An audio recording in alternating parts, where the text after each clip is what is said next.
ధీరజ్‌ని ముగ్ధతో చూసిన ప్రేమ చాలా కోపంగా చేతిలో ఒక రాయి పట్టుకొని ధీరజ్ వాళ్ళ ఇంటికొచ్చి, "రేయ్ ధీరజ్, ధీరజ్ బయటికి రారా! ఎంత ధైర్యంరా నీకు! బయటికి రారా!" అని అరుస్తూ ఉంటుంది. ఆ కేకలు విన్న వేదవతి, నర్మద ఇద్దరు బయటికొస్తారు. "ఏంటి ప్రేమ ఏమైంది? ఎందుకలా అరుస్తున్నావు?" అని అంటూ ఉంటే, "వాడు లేడా? వాడెక్కడికెళ్ళాడు?" అని అరుస్తూ ఉంటే, "ఏమైంది ప్రేమ చెప్పు" అని ధీరజ్ ఇంకా ఇంటికి రాలేదు అని చెప్తూ అడుగుతూ ఉంటారు. "వాడు వేరే అమ్మాయితో తిరుగుతున్నాడు. నన్ను ఇగ్నోర్ చేసి వేరే అమ్మాయితో తిరుగుతున్నాడు. ఆ ముద్దపప్పు ముగ్ధతో ఇష్టం వచ్చినట్టుగా తిరుగుతూ తన బుగ్గలు పిండుతూ ఇష్టం వచ్చినట్టుగా ఎంజాయ్ చేస్తున్నాడు. వీడు ఇలాంటి వాడని అనుకోలేదు" అని తిడుతూ ఉంటుంది. ఇంకా ప్రేమ అలా తిడుతూ ఉంటే నర్మద, వేదవతి ఇద్దరు నవ్వుకుంటూ ఉంటారు. ఇంకా వాళ్ళిద్దరు నవ్వడం చూసి వల్లి కూడా వీళ్ళిద్దరు నవ్వుతుంటే నేను నవ్వుకుంటే బాగుండదు అని నవ్వుతూ ఉంటుంది. ఇంకా వాళ్ళిద్దరూ వల్లిని చూసి ఆపేస్తారు. వల్లి నవ్వుతూ ఉంటే ప్రేమ వెళ్ళి వల్లి చెంప పగలగొడుతుంది.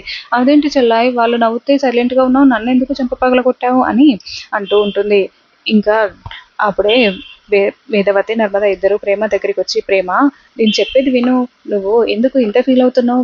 ధీరజ్ వేరే వాళ్ళతో తిరిగితే నీకేంటి" అని అంటూ ఉంటే, "వాడెందుకు అలా తిరుగుతాడు? నేను భార్యని పక్కన ఉండగా వాడెందుకు అలా తిరుగుతాడు" అని అరుస్తూ ఉంటుంది. "అంటే ఇదేంటో తెలుసా" అని నర్మద అంటే, "ఏంటి రాయా?" అని చేతిలో ఉన్న రాయిని చూపిస్తూ ఉంటే, "చేతిలో ఉన్నది కాదు, నువ్వు చేస్తున్నది" అని నర్మద అంటుంది. "ఏంటక్కా, నేనేం అడుగుతుంటే నువ్వేం చెప్తున్నావు" అని ప్రేమ అంటూ ఉంటుంది. ఈ చిన్నోడు అలాంటి వాడు కాదే అని వేదవతి అంటూ ఉంటే, మీకు మీకు చెప్పాను చూడండి, హి అని నవ్వుతున్నారా ఇంకా అని ప్రేమ ఎక్కిరిస్తూ ఉంటుంది.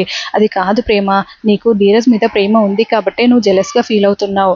ఇలా ఇంత ఎందుకు? నువ్వొచ్చి ధీరజ్ దగ్గరే ఉంటే ధీరజ్ నీ కొంగు పట్టుకొని నీ చుట్టే తిరుగుతూ ఉంటాడు కదా! నీకు అలాంటి అవసరం కూడా రాదు. ఇంత అవసరమా ఇదంతా చేయడం? మంచిగా ధీరజ్ ప్రేమలో మునిగిపోయి తడిసిపోకుండా ఎందుకిలా చేస్తున్నావు" అని నర్మద అంటూ ఉంటే ప్రేమ ఆలోచిస్తూ ఉంటుంది. అప్పుడే వల్లి, "అమ్మో! ఇది మళ్ళీ కలిసిపోయేలా ఉందే, తిరిగొచ్చే నేను చేసిందంతా వృధా అయిపోతుందా" అని అనుకుంటూ, "అది కాదు ప్రేమ చెల్లాయ్, ధీరజ్ నిన్ను అన్ని మాటలన్నాడు. నువ్వు నా పెళ్ళానివే కాదన్నాడు. నిన్ను వదిలేస్తానన్నాడు. నువ్వెవరో నాకు అవసరం లేదు, నిన్ను పట్టించుకోనని అన్ని మాటలన్న తర్వాత కూడా నువ్వెందుకు ధీరజ్ ఎవరితోనో తిరుగుతుంటే నువ్వెందుకు పట్టించుకుంటున్నావు? వదిలేయొచ్చు కదా! ధీరజ్ ఎవరితో ఉంటే నీకెందుకు" అని ఎక్కిస్తూ ఉంటుంది. ఇంకా పాత విషయాలన్నీ ధీరజ్ అన్న మాటలన్నీ గుర్తు చేస్తూ ఉంటే ఇంకా ప్రేమకి చాలా కోపమొచ్చి రాయి తీసుకొని వెళ్ళి, "ఏయ్! ఏయ్! నోర్ముయ్, నోర్ముయ్" అంటూ రాయిని చూపిస్తూ, "చంపేస్తాను జాగ్రత్త. నా భర్తనే నువ్వంటావా? మేము తిట్టుకుంటాం, కొట్టుకుంటాం. 4 రోజులు దూరంగా ఉన్నంత మాత్రాన మేము విడిపోతాం అనుకుంటున్నావా? ఎప్పటికైనా వాడు నా మొగుడే" అని ప్రేమ చాలా గట్టిగా చెప్తూ ఉంటుంది.